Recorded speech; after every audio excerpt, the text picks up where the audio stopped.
Sou Patrícia Seco, artista plástica, e vocês estão assistindo o podcast de Cara com a Seco.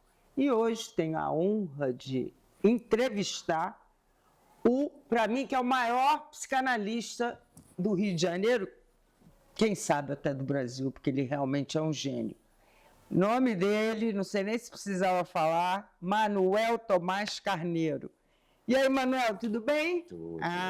Que honra estar aqui com você. Para mim é muito bom uma conversa. Me sinto muito tocado com o que você falou, do tamanho do Brasil. É verdade. Eu sou brasileiro, então já é um tamanho bom, né? Claro. É. E você é carioca, vamos lá. Você é carioca? Carioquíssima, nasci em 58, no bairro de Copacabana, em Angá. A minha mãe amava mar. Ela me botou no mar com 6 meses de idade. Aquela época não tinha essa coisa do sol, né? Que a gente não pode tomar sol, protetor. Eu, com uns 3 anos, tive queimadura de 1º grau, porque ela me deixou 3 na praia. Me deixou na praia. E é interessante que eu não posso morar longe do mar. Eu tentei até morar no Alto Leblon, tal, que era mais bucólico, e tem um imã. O mar é uma coisa que faz parte da minha vida, da minha essência. Agora, eu tive, por excesso de uso, né? Porque corri, fiz maratona, andava na areia fofa, então tem uma fratura, um estiramento, não posso mais.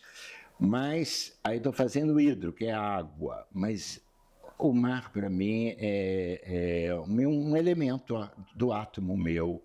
Eu nasci de Copacabana e sou bem Copacabana, moro em Copacabana até hoje. E me diz uma coisa, no mesmo lugar que você nasceu? A minha mãe morava em Angá, eu na Mascarenhas, esquina da Barata Ribeiro. Mesmo lugar, as pessoas me conhecem, me dão, eu pareço candidato a vereador, porque quando passa, todo mundo fala, oi Manuel, bom dia, até me assusta um pouco, né? Oh, meu Deus. Agora me conta uma coisa que eu acho interessante saber, como é que o Manuel, que eu sei que é caçula também, né? Sim. Caçula. Com vários irmãos. Temporão, né? Temporão, 11 anos depois da minha irmã, a última. Nossa! Éramos 6. Quer dizer, eu mais 5. Nossa! E interessante que quando eu nasci, a minha mãe se contou depois, né? Porque aí todo mundo era mais velho. Ela falou assim, Mané, ou todo mundo se adaptava a você, ou você se adaptava a todo mundo. E eu tive uma vida muito interessante, porque desde pequeno eu ia dormir à 1 da manhã, porque eu participava das festas, das reuniões, minha irmã tocava violão, ia cantor, né? A Elis Regina teve na casa da mamãe. Então, aquilo me trouxe uma cultura que eu não teria na minha geração. Claro. E cultura me levava ao balé pequeno, à ópera. Maturidade também, né? Ela botava lá antes do tempo. E eu, ao adaptar a geração posterior, eu tenho referências na fala que me enriqueceu muito como psicanalistas, né? Porque da minha geração, dizer que viveu a bossa nova, mas estava lá, né? Eu pequeno, não vendo, vivendo, dormindo a hora dos adultos. Isso pode ser meio nocivo, né? Porque você queima a infância, né? Mas para mim não deu trauma nenhum, me deu um ganho muito grande. Por exemplo, eu brinco muito, né? Com a pessoa de 65 anos, que é a idade que eu tenho, pode citar o concurso de Miss e lembrar da reprise de Aida Maria Vargas ganhando Miss Universo. Né? Em 63. Ninguém estava nem aí para isso. Da Silvia Telles na rádio, eu lembro. Então, isso me trouxe muita bagagem, sobretudo para lidar com as pessoas mais velhas. Quando, no meu curso, né, elas ficam assim, como se tivesse alguém que falasse o mundo que elas viveram. Isso. Muito interessante. Muito interessante. E você sempre, desde quando que você achou bom bom, esse dom de falar que você tem, de ensinar para as pessoas, de todo mundo ficar assim, é nato, tá na cara, além da cultura toda, além disso tudo que você falou. Mas você sempre quis ser psicanalista? Como é que é essa história? Não, eu sempre fui, eu não tinha noção, mas eu tinha noção que eu causava estranheza. Por exemplo, eu fazia o curso Oxford, Elementary 2. Aí a professora, Miss Spiro, mandou fazer uma redação. E eu achei que a redação era maravilhosa. Quando ela entregou, ela me deu 0. Aí eu falei, ué, não tem um erro gramatical, como é que ela me dá 0, né? Eu falei, mas por que o 0? Ela falou assim, você fez uma redação estranha, você conversando consigo mesmo. Aí eu falei, olha, eu quis propor a seguinte coisa, já era uma mente meia fora do padrão, é que se eu falo comigo mesmo em inglês, é porque eu domino o idioma. É isso que eu queria fazer. Perfeito! Aí ela falou, isso não existe. E ficou com 0. Cheguei em casa, minha mãe era brava, foi lá, né? E eu sou meio decidido assim, eu falei, não quero mais estudar aqui. Não gosto disso. Depois, no Andrews, que eu estudei, tinha a professora Regina, dando criatividade, imagina. Me lembro. E ela também me deu 1,5, porque eu criei uma redação surrealista. Então, eu acho... Mundo do Manuel, surrealista. Eu acho que eu já tinha, assim, escrito. Já sacava o mim, né? Gostava de pintar. Eu já tinha uma mente, mas não tinha ideia. Tanto que quando aquela pergunta, o que você vai ser quando crescer?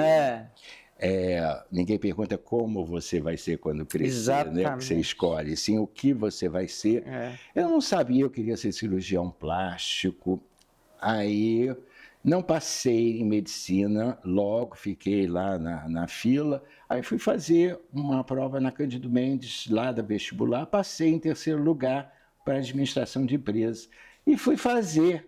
Imagina! E comecei a dar aula, isso aqui é interessante, muito cedo, como monitor. Depois me chamaram para dar aula na Fundação Getúlio Vargas, eu tinha 25 anos. Nossa! Então, de administração?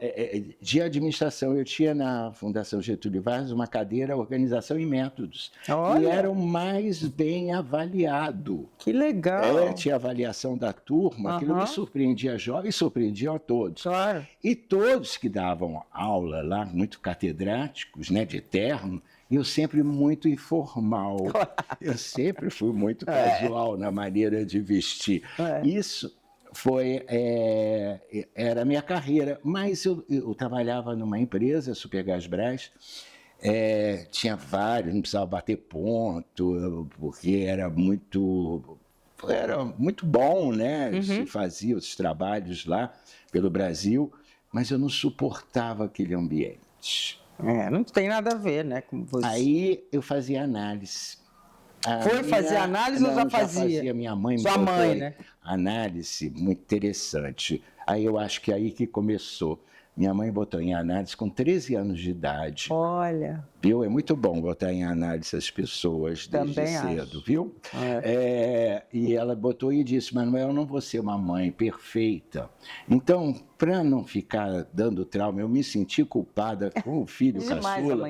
Você vai fazer análise, tá bom? Eu adorei. Claro. Eu adorava, tanto que eu nunca mais parei e me tornei analista depois. Claro. Porque a minha analista, que depois foi supervisora, a Cira Silva.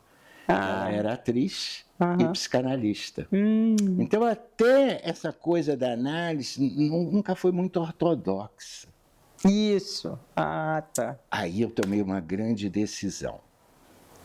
Um dia, no meu aniversário, na janela da Supergasbras, tinha muitas regalias. Aliás, o presidente depois se tornou meu aluno nos cursos que eu criei de psicanálise da noite.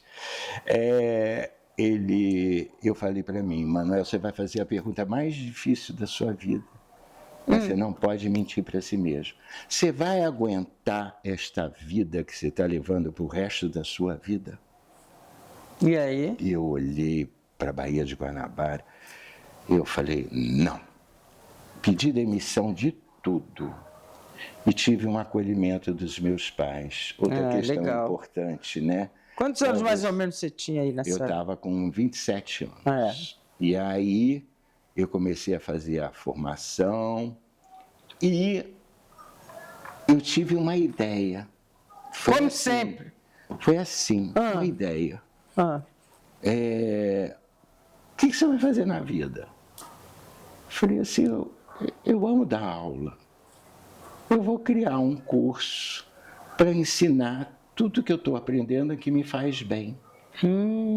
E aí eu criei o curso Descubra o Seu Universo e Viva Melhor. Gente! No dia 2 de março de 1989, eu comecei o curso com 120 alunos. Não sei como. E você estava fazendo a formação? Terminando a formação. Esse psicanalítico. E dando esse curso mais... Eu tinha 30 anos. E foi um fenômeno que nunca parou. Foi uma coisa como se... Hoje eu explico, né? Quando você encontra o lugar da sua alma na vida, né? As portas estão ali porque a sua alma nasce com uma missão. O que falta no ser humano para ter paz, sentido, eu acho que faz umas escolhas que não são escolhas de alma, né? A alma que encontra um lugar na vida, encontrou uma casa, né? Casa com a alma da calma, né? Né? Que lindo. Então eu acho que essa maneira de eu ser, eu sou muito grato à vida, por isso, por ter descoberto, muito grato a mim, muito grato à análise e à liberdade dos meus pais. De seus pais, exatamente.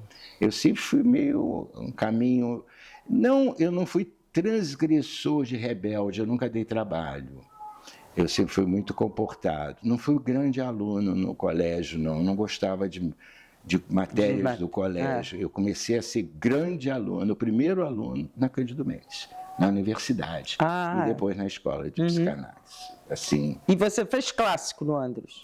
Eu fiz científico, porque eu queria fazer, na verdade, cirurgia plástica. Minha mãe conhecia o Pitangui desde Belo Horizonte, né? Ela andava no trem com o Pitangui.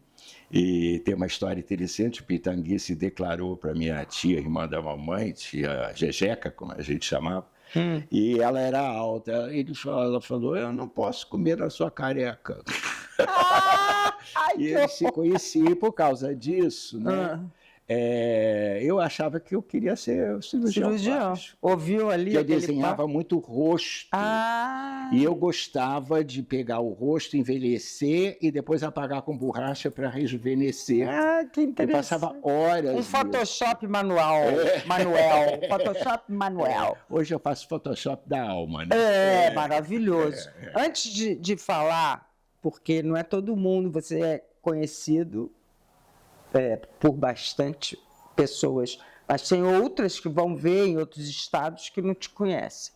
Então, antes de falar de você, que é uma enciclopédia ambulante, esse cara, é o seguinte, queria que você falasse um pouquinho da sua mãe, porque ela foi uma grande figura na sua vida, e contar o que ela teve e como é que ela agiu.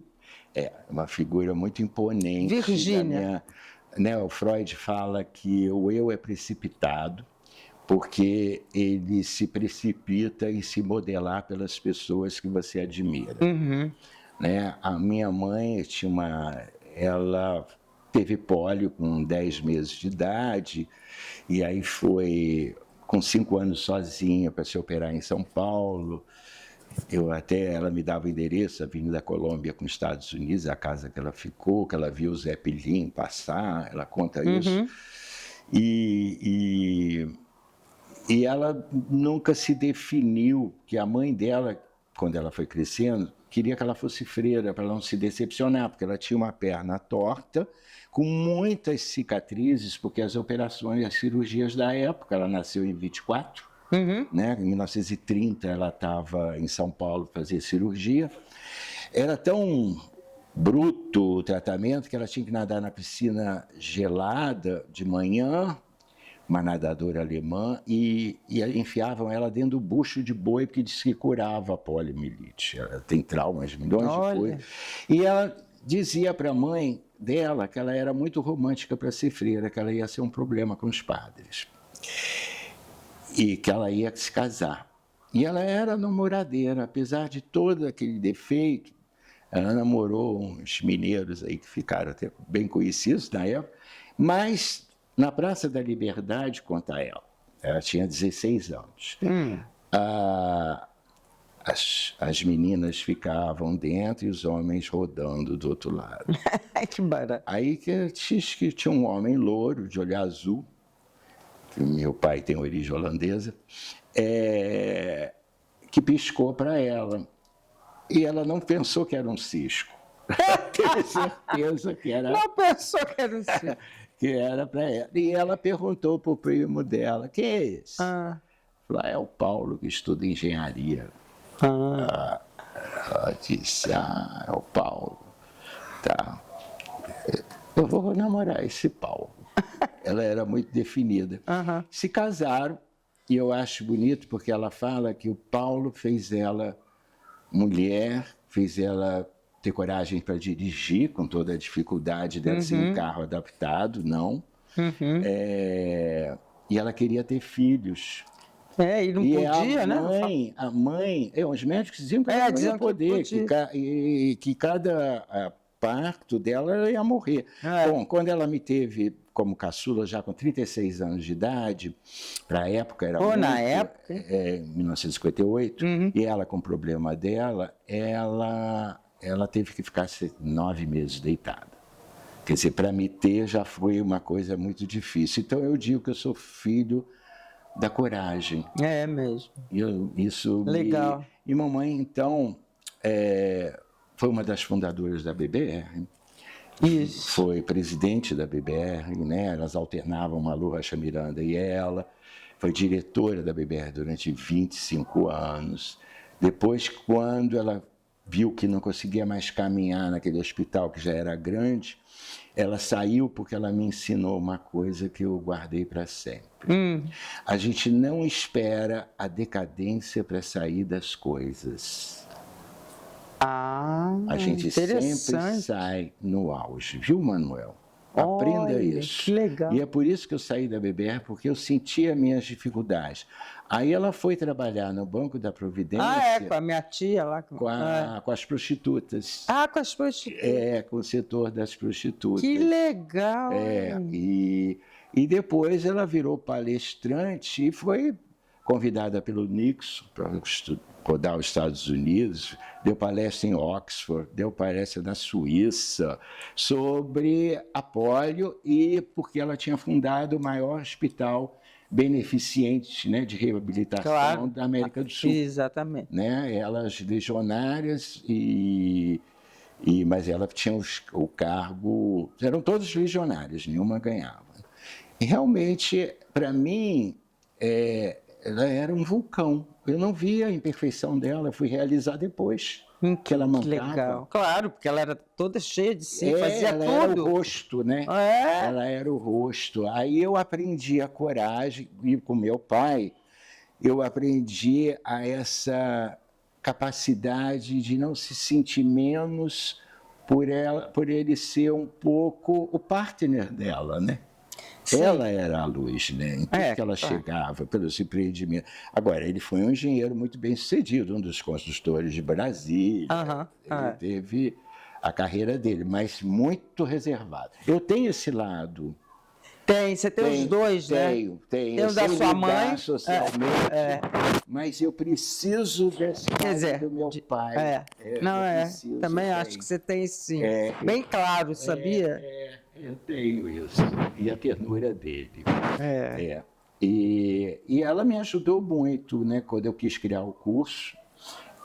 O nome dela me ajudou a dar notícia ao que eu estava fundando. Você está fazendo. E o curso foi um movimento de gratidão, né? E aí vem o meu lado de novo meio transgressor. Né? Porque quando eu criei o curso de psicanálise, a psicanálise não podia ser falada para leigos. Mó tabu, né? Mó tabu. E eu falava, e as pessoas me me davam assim uma diminuída. Não fala nada. Né? Não existe. Isso não pode chamar, você não pode ser chamado de psicanalista. Uma vez em Búzios, num almoço, num insólito, eu ouvi de uma psicanalista isso, né? Eu já era Manuel Tomás Carneiro. É inveja. Você não pode ser. Eu falei, por quê? Não, você traduz um pouco. Eu falei assim, todo mundo tem que traduzir, né? Porque quem não se comunica não se trumbica, e eu não precisei provar. E hoje eu vejo que eu recebi o título de Manuel Pensador, depois, né? Muitas matérias, e eu vejo todos eles falando no YouTube. Pronto. Você foi o precursor, claro. Né, eu tive coragem de romper, e eu tive uma visibilidade muito grande. O Sem Censura me chamava muito, né, então na rede nacional. Isso também me deu muita fala democrática. E aí pergunto, será que o curso faz bem? Aí eu respondo, nem tudo se resolve, né, só no consultório. Claro. Uma palavra bendita, ela é bendita, né? Exatamente, né? Eu acho que só de você se entender, às vezes, que o que você tem é normal, você não vai resolver questões, mas você se apazigua, que é o que eu sinto mais, as pessoas entenderem a sexualidade, o amor, de que é constituído. Eu sinto assim uma leveza no modo de viver. E eu estou há quantos anos? Em 89 até hoje, 1924, tenho há 35 anos de curso. Nossa. Sem parar. Sozinho, só eu. Só vou falar uma coisinha aqui, que o Manuel tem um curso no Leblon, maravilhoso. Antigamente tinha até à noite, mas agora hoje em dia fica mais difícil, né, à noite.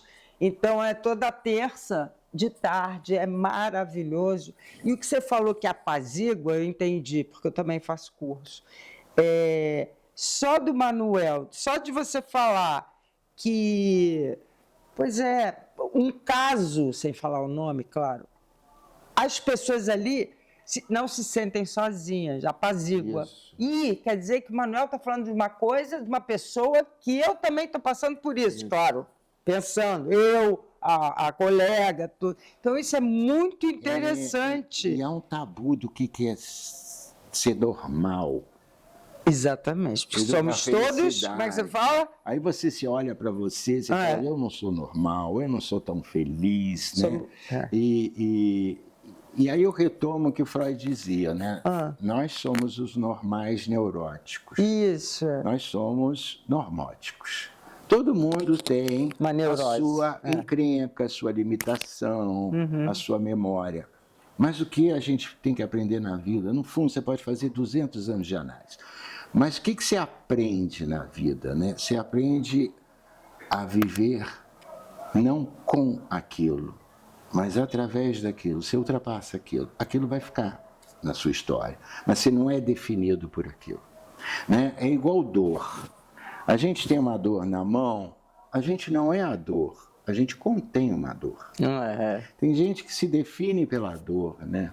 Fica reclamando. Então tem gente que vai se definir pela dor psicológica, a dor da história, a dor da percepção, a dor da mágoa. Não, ela contém. E a gente é maior do que aquilo. Claro. Isso é uma coisa que, o que é fazer análise? É dar essa dimensão, né? Eu sou a dor, né? Mas eu não me defino com a dor. Claro, não, aprendi isso com você. Quando eu tive um problema, que você sabe, eu consegui isso, aprendi no seu curso, não foi nem com a minha analista, porque eu faço análise também, mas que você falava isso, a gente não é a doença. Isso. A doença vai passar. E a gente contém aquilo, contém, não é e acabou. Conforme você encara de alto astral ou sendo vítima, você fala muito isso, o lance passa, e passou, entendeu? Como as pessoas dão título, né, às coisas. Você é órfão, você é ufo. Aí você passa a ter um título que te aprisiona aquilo, né? Nós somos viúvos aqui, mas somos livres ali, profissionais ali, nós somos plurais. Somos plurais. Isso é que é muito importante, a gente entender que a gente não é monotemático. Isso é importantíssimo, sabe o que é? A gente tem que escolher uma pessoa para casar, né? Isso. Normalmente. Tem que, né? Tem que não, né? Mas uma pessoa já teve. Faz viver um lado seu. Muito obrigado. Porque eu tô com a boca seca. Em cima disso que você falou sobre a dor, você pode alcançar para a parte?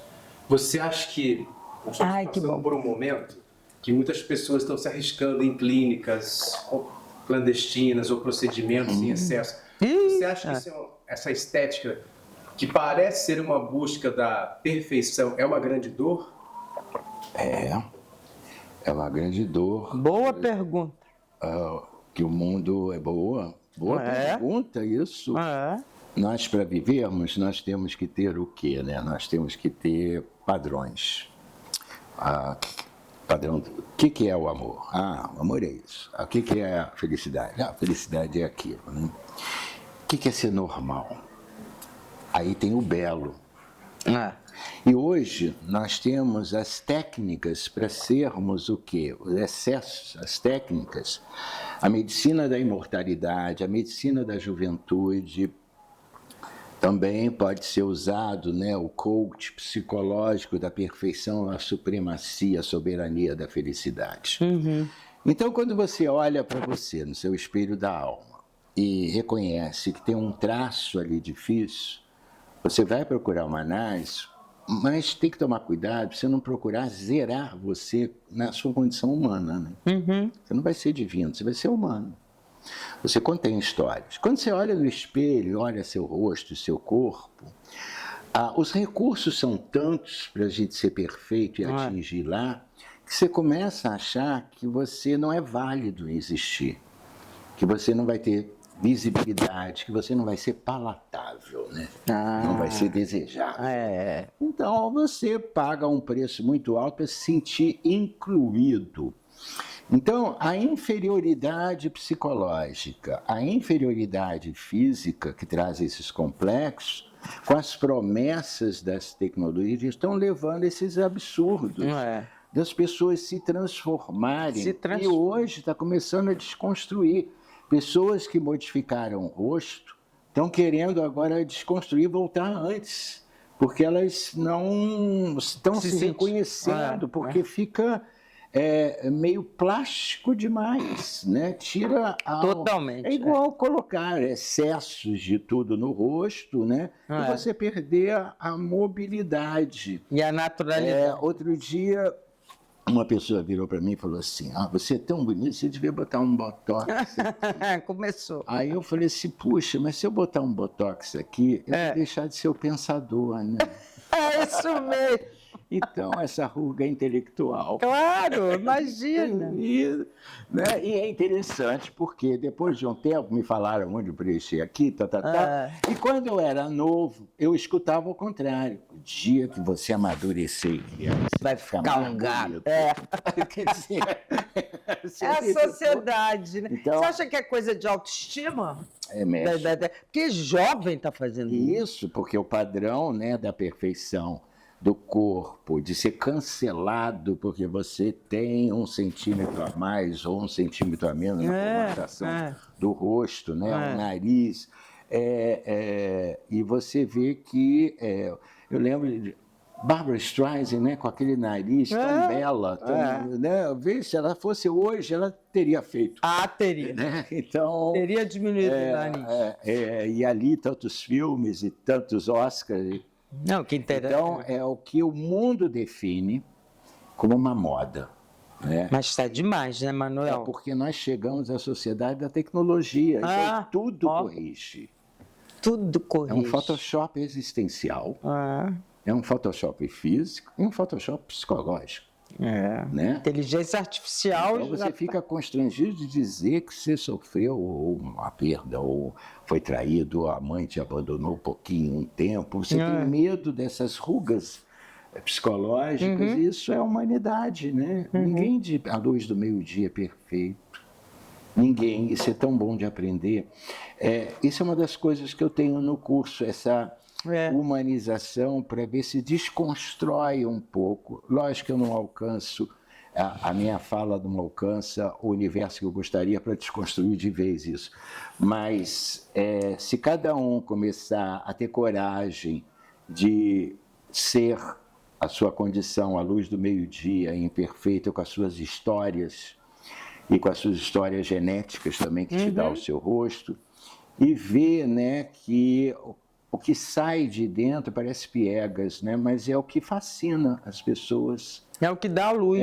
Porque quando a gente escuta ou lê um livro, a gente não está vendo o rosto da pessoa, nem o corpo dela, a gente está encantado por aquilo que nos Pela encanta. história, isso mesmo. A palavra, né, o profeta que profere, né, a mágica da palavra. A mesma palavra que fere é a palavra que cura, né? E a palavra, é tão linda a palavra, o sentido é lavrar com pá uma ideia.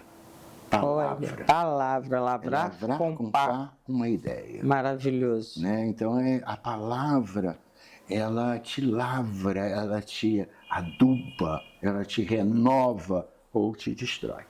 Em cima disso, Manuel, aproveitando a sua palavra, né? A gente sabe que não é sempre que a gente pode ter esse acesso.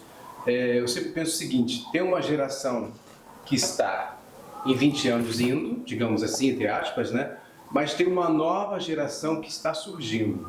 Você acha que essas duas gerações elas vão chegar numa estafa, num cansaço mental estético, ou preocupa a geração que está vindo, que já vai nascer nesse universo? Porque a nossa tem ainda um conflito, né?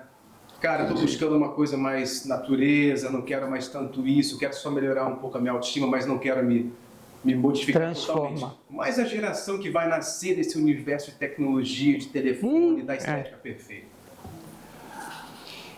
É uma preocupação isso? A geração que está viva não vai ser a que vai reformular o mundo, né? É uma geração muito problemática. Os sintomas da humanidade mudam, né? No século XIX era a repressão, e dava histerias, doenças, paralisia, cegueira psicológica, que é o escotoma, surdez sem problemas.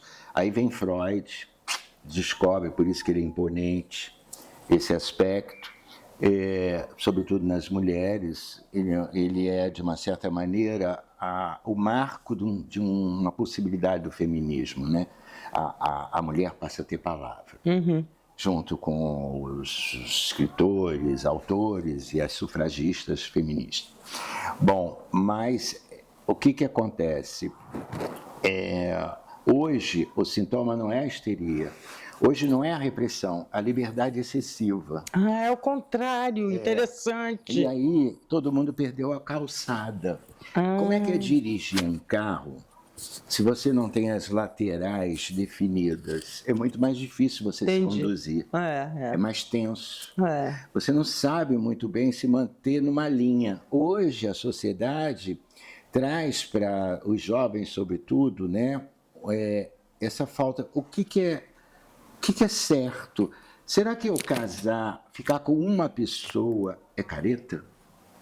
Porque, afinal de contas, eu desejo, como a gente vai num shopping e deseja uma roupa, eu desejo uma outra pessoa. Será que eu não desejar esse desejo é careta? É careta? Eu tenho que desejar esse desejo e viver esse desejo além dessa pessoa que eu estou aqui do lado. É daí a liberdade que está? É daí que está esse casamento aberto. Também, qual a escolha profissional pode ser? Nós somos plurais. Nós podemos ser muitas coisas na vida. Aí você escolher um caminho e se sente frustrado por outros, essa sociedade que tudo pode, está todo mundo perdendo. É a grande angústia da escolha, do que você vai saber viver dentro da sua escolha, sabendo que toda escolha inclui algo, exclui outras tantas coisas que a humanidade de hoje não quer mais excluir. Então, nós entramos nisso no casamento aberto, na sexualidade, nós entramos nisso no mundo profissional E nesse burnout que estão chamando tanto, né?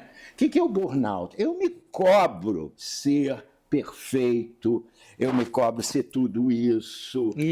Eu me cobro que eu estou sendo perdulário da vida porque eu amo uma pessoa. Nunca teve tanto suicídio de jovens no mundo. Você sabe que no Brasil, em São Paulo, maior índice de suicídio, um dos maiores índices de suicídio de jovens do mundo. Nossa. Por quê? Por que isso? Ficou perdido. Porque não tem mais parâmetro para viver, não sabe se frustrar, dá medo de ser. Então, antes, o sintoma era a repressão. E hoje é a liberdade excessiva. Nós estamos precisando, como Cazuza diz, né, uma ideia, né? Aquela música dele, a piscina está cheia, né? E que falta uma ideia, um ideal, falta uma coisa para nós nos abrumarmos de novo. Muito tudo muito, tudo pode, né? Então eu acho que não vai ser essa geração que vai, nem a que está nascendo, porque a que está nascendo são filhos desses. Claro. Né? A geração Z, agora, que é chamada, ela tem um problema, ela vive muito conectada, ela está perdendo a capacidade de lidar com o mundo real, né? A perda de vínculos, casamento aberto também, né?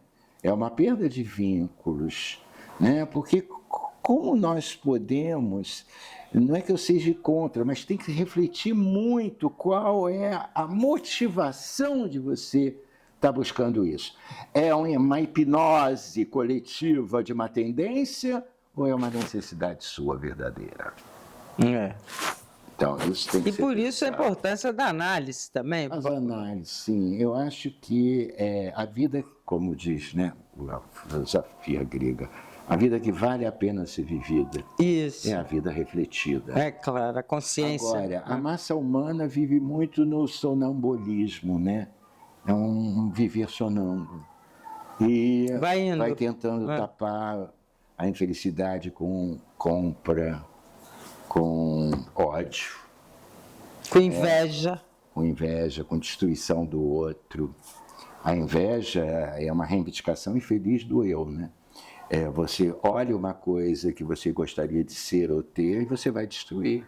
Porque se você não tem, aquilo não existe e te tira da ideia. Eu sempre falo uma coisa, quando tem esse arrastão na praia, o que eles ganham mesmo para dar padrão de vida? A esteira, apavorar, mas a sensação de poder, de eu destruir essas pessoas que têm tudo que eu olho lá de cima e que eu não tenho, e eu sinto poder em fazer essas pessoas sofrerem. Então, esse cancelamento também que tem no mundo da internet é muito isso, né? O poder que eu não tenho em casa, às vezes, a voz ativa que eu não tenho na minha vida profissional, na minha carreira, né? Comigo mesmo, eu lanço ali e sinto assim um modo virtual de ser poderoso, né? Eu não vou ser ninguém, porque eu jogo aquilo e fico num indivíduo no meio dessa loucura que mas é uma maneira de buscar o poder, o mesmo do arrastão. Só que o arrastão hoje não está mais tanto na praia, está no mundo da internet, né? Vai lá e destrói uma pessoa, né? Cancela, o que diz numa interpretação, às vezes, da fala rasa. Mas a pessoa não está reivindicando nada. A pessoa, na maioria das vezes, ela está justamente tentando sentir um poder que ela não tem na vida dela. E aí, por vingança, faz essas coisas. Sim. Manuel, e o lance da inteligência artificial, que eu vi numa novela, que eu sou noveleira, já até falei aqui, um menino addicted pela internet. Então, ele era todo tímido na vida dele e chegava em casa e ficou viciado em naqueles jogos, era um jogo que eu não me lembro o nome, mas que ele vivia ali. Ele era um personagem dos personagens virtuais. E quando o pai e a mãe descobriram, foram tirar, teve que ser internado e tal. A minha preocupação é o que você acha dessa inteligência artificial, que pode ser para o bem, pode ser para o mal, que está viciando. Aliás, a nossa geração, minha e sua, não tinha WhatsApp, não tinha nada disso, e o tempo todo, todo mundo, todo mundo, estou falando até de mim, a gente, vamos ver aqui se... e o que isso acarreta em termos do profundo que você ensina nas aulas, na autoestima, entendeu? O que você acha sobre isso? Tudo tem o seu lado benéfico, mas vamos entrar na questão mais perigosa. O ser humano, quando é pequeno, né, ele tem que interagir com outro ser humano para aprender a lidar com limites, a ter vínculos, né, a lidar com amar com frustração, né, que é o papel da mãe, né? Primeiro, né? A mãe, ela nos viabiliza, nos dando o que a gente precisa, mas tem os limites para a gente amar, aprender a amar uma pessoa com frustração. Uma das coisas do mundo virtual, da internet, é que ali você não está lidando com ninguém. Está sozinho. Você está sozinho numa coisa pronta. Numa coisa que, na verdade, muitos jogos é para você ganhar, é para competir, é para destruir. E mesmo que não seja assim, você se isola e esquece de perceber o que está em volta. Você cria uma cegueira do tridimensional, né? Como nós podemos olhar aqui. Tem vários planos aqui. Uhum. Você olha ali. O que essa geração cresce? Incapaz de amar. Por quê? Porque o que é o amor? É uma busca que nos põe em busca. Uhum. De quê? De encontrar no outro, né, a segurança, a visibilidade, o senso de importância. Você não está buscando, você está ali no mundo da internet. Depois que você sai dali, você não sabe ser, você não sabe se relacionar. Entendi. Você nem sabe o que é amor. Então, o grande perigo é que nós somos moldados por vários ensaios. A gente vai sendo, ninguém né? Você vai sendo, igual uma criança. Você deixa ela sozinha para brincar ali com o brinquedo, joga umas coisas no quarto, ela tem que lidar com aquilo, com a criatividade dela construir o prazer dela. O que ela vai aprender? Ela vai aprender, quando ela for sozinha na vida, não ter medo, porque ela vai pegar os elementos que ela tem na vida dela e vai construir um modo de brincar na existência. Quando você lida com a inteligência, já está pronto. O jogo já tem não tem criatividade. Tem aprender a lidar para vencer aquilo, para ter a resposta daquilo. Você não tem e aquele espaço. Mas a pessoa está lá, a criança, como o Winnicott falava, deixa a criança sozinha, que ela vai aprender a ter prazer consigo mesma. Né? Não tenha medo. E dá uns elementos para ela fantasiar aquilo. O que uma pessoa resolvida mais tarde faz? Né? Num domingo às 18 horas, não fica desesperada atrás de comida ou de pessoas para viver como uma excursão coletiva, porque ela sabe tirar dela mesma prazeres. Né?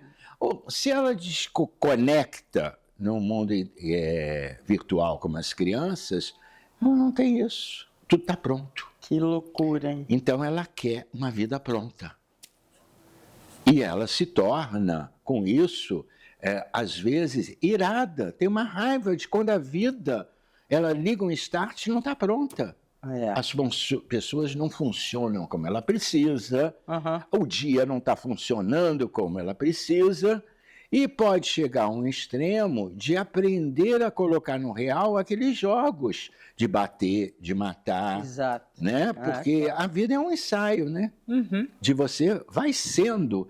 Então, está tirando da vida humana, da formação da humanidade futura, que vai ter poder no mundo, né? Porque é a geração que vai chegar e vai ser ativa no mundo. E o que elas têm, né? Uma ideia de que tudo é muito prêt-à-porter, está pronto para ela usar, e se não está, joga fora. As pessoas, a mãe, o pai, o irmão, os amigos. Então, é perigosíssimo, é muito mais do que as pessoas. Mas meu filho fica quieto ali brincando horas. Para o seu alívio, mas não para o desenvolvimento positivo dele. Exatamente. Para o seu alívio, porque ele está quieto. Mas, às vezes, não ser quieto é porque ele está inventando elementos. A nossa inquietude positiva é muito boa. Porque a gente inventa elementos para viver. Né? Somos plurais. Somos plurais e precisamos de recreios. Claro. Mas não recreios prêt-à-porter. E aí a depressão, né? A depressão, o vazio. Vem daí, o vazio. A sensação de que falta alguma coisa, você não sabe dar nome. A sensação que você não suporta e não tolera o defeito do outro. Porque os brinquedos ali virtuais, antigamente você pegava um cavalinho sem a pata e brincava que você era o forte Apache. O imperfeito era perfeito pela sua capacidade de lidar com o imperfeito. Claro. Isso vai para o humano. Vai para você amar. Claro. Você tira prazer daquele namorado que é um cavalinho sem pata. Pode ser, se não ser isso, não ser aquilo, não gostar daquilo, mas você consegue brincar com ele, de viver, de gostar. Esses brinquedos estão prontos, senão você compra outro. Exatamente. E aí? Como é que fica hoje uma sociedade? Vamos falar de consumo, mas não é esse consumo, é um consumo do perfeito. E nós não somos, eles não sabem lidar com o real, não vão saber lidar com a realidade. O humano é imperfeito. O humano é humano, é lindamente humano. É lindamente imperfeito. É lindamente imperfeito. Claro. É lindamente inacabado. Né? E é essa a grande busca da vida. Né? E aí o sentimento fica onde? Né? O amor fica onde? Né? As pessoas às vezes falam tanto que querem mais e não sabem muito bem. Né? O amor, ele não é uma entidade tão vazia assim. Aconteceu. O amor tem conteúdos psicológicos. Olha só, quando a gente nasce, nós não sabemos fazer nada. Aí tem aquela pessoa, vamos chamar de mamãe, que nos atende e nos adivinha. A gente não sabe falar, ela fala cólico, está com calor, está cansado. Esse talento feminino, né, de adivinhar o outro. O instinto, né, instinto de adivinhar. Não é à toa que sempre, em todas as histórias, as bruxas, as feiticeiras, as magicistas, né? Porque as mulheres são magicistas do ventre. E aí você, o que ela dá? Ela dá a todos nós, que nós tivemos mãe, não há um ser na Terra que não teve mãe, sensação de segurança e visibilidade. Aí você está num casamento e fala, fulano não me acompanha na viagem que eu quero para Muriaé. Fulano não me acompanha na viagem que eu quero para Nova York, para Disneylândia, não gosta de cinema, ele não me ama. Aí, se você fizer uma pergunta, a sua mãe não era para ser entretenedora, ela era para te dar visibilidade e segurança. Se você fizer uma pergunta, essa pessoa que está do meu lado, que não vai ao cinema, que não vai a Miami comigo, mas que se acontece alguma coisa, ela está ali, cuidando. Ela está te dando a coisa que a gente mais precisa na vida. A sensação de segurança. A gente precisa tanto da sensação de segurança que num avião que a gente não tem controle, eles criaram aqueles mapas para você pensar que você é piloto daquilo. E eles avisam tanto, turbulência, não sei o quê. para te dar uma sensação de segurança. Uhum. Você tem seguro-saúde, seguro do apartamento. É. Você gosta de sentir que seu emprego é seguro. Você gosta de guardar dinheiro porque dá segurança. Então, quando uma pessoa te dá isso, ela te dá uma fração do que é o amor. Claro. Ao invés de achar que ela tem que velejar, que ela tem que rodar o mundo com você, ela te dá aquilo que você, quando precisa, você pode imaginá-la, que você é uma pessoa que você fecha os olhos e pode contar com ela. Outra coisa é que namorado, marido, mãe, não é na lista, mas ela te dá visibilidade, ou seja, né? O que é isso, né? O que é, minha querida, o que você tem? Ah, bem, eu estou por isso. Às vezes a gente foge das conversas porque a gente não sabe dar resposta, não precisa dar resposta. O que a gente quer é um colo, acolhimento. Uhum. E a pessoa pode terceirizar, né? Uma mãe terceiriza. Ah, esse menino está com isso, vou levar para o médico. Mas antes ela escutou. Então, o escutar, né, Manuel? Escutar. Quando você tem uma relação afetiva que te escuta, meu Deus, já não basta. É o melhor sexo do mundo, não é uma prancha lustrada que vem na mulher, né, navegar no seu tsunami físico, né? Você está numa época marolinha, aí está achando que o casamento está ruim, a prancha dele quebrou ao meio, e aí você não me ama mais, mas você não faz as duas perguntas que é por onde a gente começa a vida. Seguro. Sensação de segurança. Que a mãe que nos faz amar a mãe, por gratidão. Né? A gente ama uma mãe por gratidão de ter recebido isso. Claro. Isso vai ser transferido para quê? Para Deus, na religião. Ele me ouve, ele me atende, ele me ampara, visibilidade e segurança. Aí ama a Deus. Então, põe isso num plano mais concreto do real e elege seus deuses carnais que Deus criou para nós. Claro. Antes de querer estar lá em cima com ele, né? E a gente nem sabe, né? Cadê ele? Está na ideia. Mas a ideia de segurança e visibilidade é tão potente que é uma das maiores invenções da humanidade. Que exista, eu tenho fé em Deus, mas que é algo que todo mundo, de uma certa maneira, ampara. Se não é Deus, é São Jorge, é Oxum, eu não sei, é Iemanjá, eu não sei o quê. Por que dá a sensação de segurança? Então, o que é o amor? O amor está contido numa pessoa que você fecha os olhos e ela te escuta. E, às vezes, a pessoa que vai ao cinema, que viaja com você, na hora que você precisa, pula fora. E você se distraiu.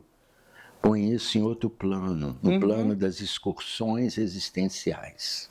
Tá certo. Agora, no plano da intimidade. E o que é também criar um filho, né? Não é ser deusa, não é ser Deus. É dar esses dois elementos e deixá-lo depois ele criar a própria vida. Segurança, que a gente faz para o mundo. É o que a gente aprende com maturidade a enxergar para saber amar o amor. Agora, voltando à inteligência artificial. Que sensação de segurança e visibilidade que essas crianças têm nesses jogos? Nenhuma. Não tem. Pelo contrário. Elas não exercitam o amor, o vínculo, a partilha, solitárias, hipnotizadas em transe. E o cérebro, está provado, funciona de uma maneira diferente.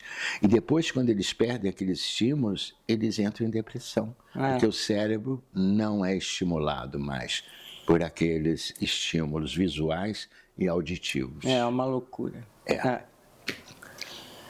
Muito bem, eu ficaria aqui a semana toda conversando com você. Mas vamos falar de outras coisas também?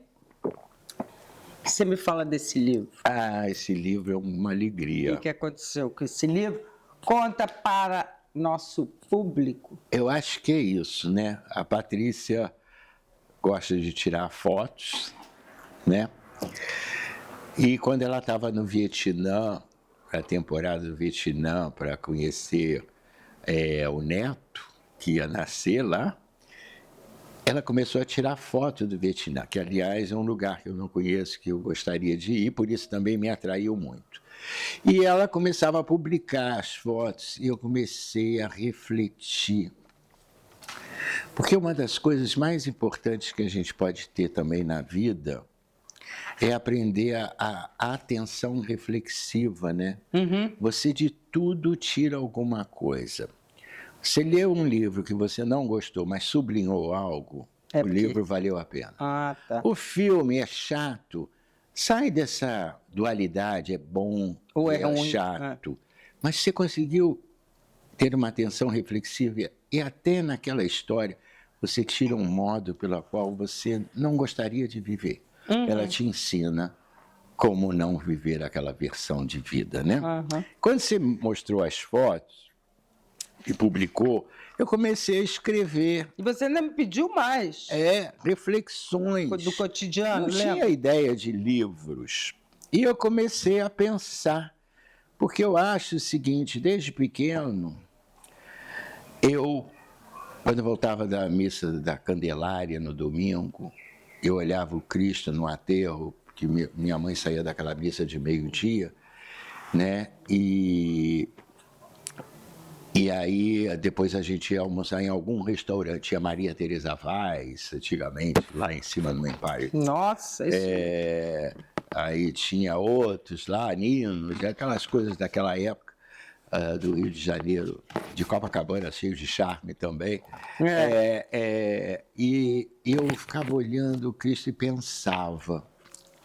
Eu sempre fui pensante, porque eu achava, olha só, desde pequeno, que se eu pensasse, a vida não ia pensar por mim. Olha, profundo, hein? Bacana, que legal. E aí... Tornou um pensador. Eu tornei essa maneira, né? A vida não pensa por mim. Ela pensa coisas, ela traz coisas. Aliás, tem na filosofia grega uma história interessante, que a vida é traçada por 3 irmãs. Uma cega, uma surda e outra muda. A cega traça para você uma coisa sem ver para quem. Não adianta você dizer, mas para mim, ela vai... A muda, você pergunta, como é que eu vou agir? Ela não responde. E a surda nem te escuta. E o destino é traçado. O que você tem como liberdade? Né? Dá uma destinação a você diferente do que o destino se impôs. Mas para isso precisa pensar. Exatamente. Então, quem pensa, a vida não pensa. Nem ninguém pensa por você. Por você. Aí quer ser sujeito e não objeto das situações, né? Porque o que é ser objeto? Colocou aqui, isso aqui não sai daqui enquanto alguém não tirar você daqui. Tem gente que é isso. Me tira, meu Deus, isso daqui, de mim, dessa situação. Não. A vida te colocou aqui, acha um jeito de sair para você ser sujeito. Esse livro pensar é para pegar as fotos Vietnã. E pensar não no Vietnã, mas nas fotos, os flagrantes crônicas da vida real que a Patrícia Seco registrou. E ali para você pensar em cima e aprender que de cada circunstância você pode sublinhar uma coisa. Que a vida não pense por você. Por isso chama Pensar-te. Tem as fotos e as crônicas de Manama. Está na Livraria Argumento em exclusividade. Aliás, Livraria Argumento, eu sempre, desde o meu primeiro livro, eu sempre quis lançar lá, desde que eu era pequeno, porque eu estudava lá com os Gasparian, e eu achava a livraria sempre meio intelectual, de rua. Eu falei isso outro dia, depois da aula eu tomo uma taça de vinho lá, eu gosto. De ir lá na calçada, me sinto meio em Paris, no Leblon. Aí acho assim, eu gosto dessa vida intelectual.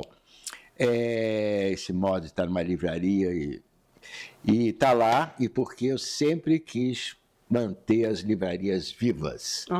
Né? Então, em falar nisso, me conta sua vida com o Brás. Pianista que você morou em Paris 18 anos? Eu conheci o Brás numa situação tão... Fui casado com a Odete. Em 81. Isso. Tive um filho, Vitor Hugo. E me separei em 87. Não as pessoas pensam assim, casou enganando. Não, casei adorando ela. Eu conheci no aniversário de 17 anos de uma boate L'Escargot, porque minha mãe era muito moderna. Eu já frequentava a boate desde os 16. E com 17 ela fechou o L'Escargot na Teixeira de Melo para comemorar meu aniversário. E uma amiga virou para mim e falou, eu posso chamar uma pessoa que fica muito sozinha, que ela lê muito. Eu já achei interessante uma menina sozinha que lê muito. Eu falei, lógico que pode. Ela era linda, um cabelo mel, linda, linda, linda. Assim, uma cor meio jambo. Sei. E namoramos 3 anos, ficamos casados 5, foram 8 anos de relação. Bom, separei porque ela caminhou para um lado, eu caminhei para outro. Tinha nada a ver com a sexualidade, como todo mundo pensa. Saiu do armário. Nunca saí de lugar nenhum, eu sempre estive dentro de mim. Claro, é óbvio. Então, aí eu conheci já com 32 anos. Já era psicanalista, curso. Uma amiga falou assim, tem um pianista brasileiro que vai tocar no Ibama. Você não quer ir? Era dia de semana. Eu falei, não, piano, não. Não, vou morrer de sono. Não vou, não. Estou cansado. Dia de semana não quero, Era não. clássico Eu dava, ele? pianista clássico. Foi indicado ao Grammy, foi uma grande carreira que ele teve. E aí fizemos projetos com a Dalla Oscar. Márcia Aidê, não era pianista da Márcia Aidê? Mas eu conheci com a Márcia Aidê. Eu olhei aquele rapaz tocando lindamente e tal. Falei, vou falar com ele. Eu moro em Paris, lá no camarim. E falei com ele, gostei muito, olha, nem vinha, gostei, que sonoridade, que coisa impressionante. A minha mãe não podia fazer muita coisa, então ela compunha enquanto estava grávida de mim, porque ela saía do piano e tinha que deitar, eu acho que me remeteu a alguma coisa do inconsciente. Toma aqui meu telefone. Aí, moro em Paris, estou indo para Paris. Ele, por alguma razão, ficou no Rio e me ligou. Eu conheci, vivemos 25 anos juntos. Olha, construímos espetáculos juntos, uma trilogia, foi para a Ópera de Paris. Olha, que lindo. Foi dançado pela Danseuse Étoile da Ópera de Paris, que era a minha ideia, meu texto, que eu falava ao vivo, e ele tocando, e a gente chamava a coreógrafa para... A minha ideia é que a música tinha uma letra. Então, que se a música tinha uma letra, eu podia falar, e tinha uma dança dando as imagens para que todo mundo entendesse o que a música também passava além da sonoridade. Foi muito bom. Minha relação com o Brás me agregou muito. Foi daí que eu comecei a fazer a pós-formação em Paris, 15 anos. Psicanálise. O Juan Davinásio, que eu representei ele no Brasil. Que bacana, bárbaro. Foi uma relação muito boa. Então, quando falam da vida gay, quero até aproveitar e falar isso. Ótimo, vamos lá. Ao invés de ser uma bandeira muito rasgada, às vezes um pouco agressiva, sabe o que é mais importante na vida? Você não se definir pela sexualidade, você definir... A sexualidade é um elemento de tudo que você é. Então, você não precisa ficar preso ao gueto. Para você ter uma grande bandeira gay, que é a minha maneira de ser, né? É mostrar ao mundo que não é a caricatura de um ser, né? Claro. É o contorno de uma humanidade. E que a maior bandeira é você levar a sua vida muito a sério, sendo quem você é. Aí os outros aprendem a te respeitar. Exatamente. Né? Então, eu sou uma parada gay, mas sem estar na parada. Não frequenta... Eu sou uma parada gay dentro da minha profissão, da minha transparência, da dualidade da vida. Você enganou a Odete? Que enganei a Odete, ficamos amigos a vida inteira. Claro. Inclusive, no divórcio, ela teve uma filha depois. Eu pedi para ela divorciar anos depois. E ela virou para mim lá, a mulher lá do cartório falou assim, nunca viu um casal se separar tão amigo? Falei, bom, também já tem muitos anos.